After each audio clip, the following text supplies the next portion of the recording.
নমস্কার, শুভ সন্ধ্যা। নিউজ ভ্যানগার্ডের পর্দায় আপনাদের প্রত্যেককে স্বাগত জানাচ্ছি। এই মুহূর্তে আপনাদের সাথে আমি রয়েছি অঙ্কিতা।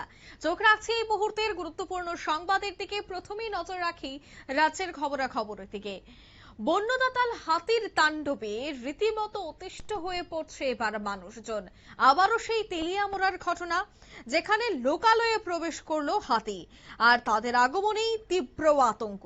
তেলিয়ামুড়ার উত্তর ঘিলাতলি পঞ্চায়েতের রায়দাসপাড়ার ছবি আপনারা দেখতে পাচ্ছেন। অন্যদিকে বন দফতরের কর্মীদের তৎপরতায় অল্পেতেই রক্ষা পেল সেখানকার মানুষজন। জানা গেছে, বন বিভাগের পক্ষ থেকেই জানানো হয়েছিল হাতিটি, যার নাম মাকনা, বাগবেরের রোড ও নকশারের রোড অতিক্রম করে ধানের জমির মধ্য দিয়ে হাতিটি রায়দাসপাড়া এলাকায় চলে আসে। ঘটনাটিকে কেন্দ্র করে স্থানীয় গ্রামবাসীদের মধ্যে প্রথমে চাঞ্চল্য এবং পরে আতঙ্ক সৃষ্টি হয়। ঘটনার খবর পাওয়া মাত্রই তৎপর হয়ে ওঠে বন দফতর। বন দফতরের কর্মী, স্থানীয় ভলান্টিয়ার এবং এলাকার বাসিন্দাদের যৌথ প্রচেষ্টায় বন্য হাতিটিকে গ্রাম থেকে নিরাপদে তাড়িয়ে দেওয়া সম্ভব হয়। কল্যাণপুর রেঞ্জের বিট অফিসার জানান, বন দফতর এবং স্থানীয় ভলান্টিয়ার সারা রাত পাহারায় নিযুক্ত ছিলেন। রাত থাকায় ঘরবাড়ি বা ফসলের ক্ষয়ক্ষতির সঠিক পরিমাণ তাৎক্ষণিকভাবে জানা সম্ভব হয়নি। তবে সকালে সরেজমিনে তদন্তের পর যদি ধান ক্ষেত বা অন্যান্য সবজি ক্ষেতের ক্ষতি হয়ে যায়, তবে সরকারি নিয়ম অনুযায়ী ক্ষতিপূরণও দেওয়া হবে কৃষকদের। কি বলছেন এই বিষয়ে বন দফতরের কর্মী, শোনাবো।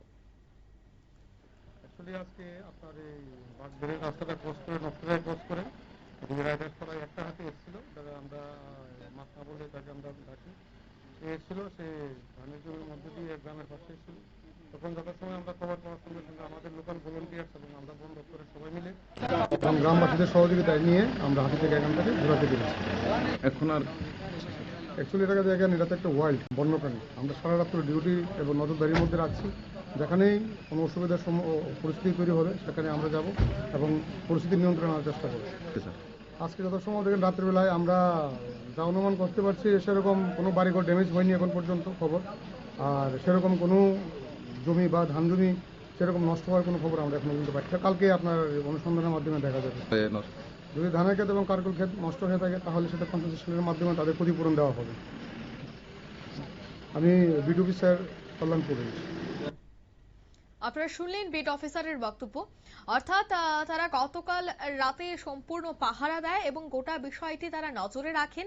অন্যদিকে এই হাতিটিকে নিরাপদে সেই লোকালয় থেকে সরিয়ে আনা হয়। তবে তেলিয়ামুড়ার এই জায়গাটি এমন একটি জায়গা যেখানে প্রায় প্রতিনিয়তই বন্যদাতাল হাতির তাণ্ডব লক্ষ্য করা গেছে আগেও।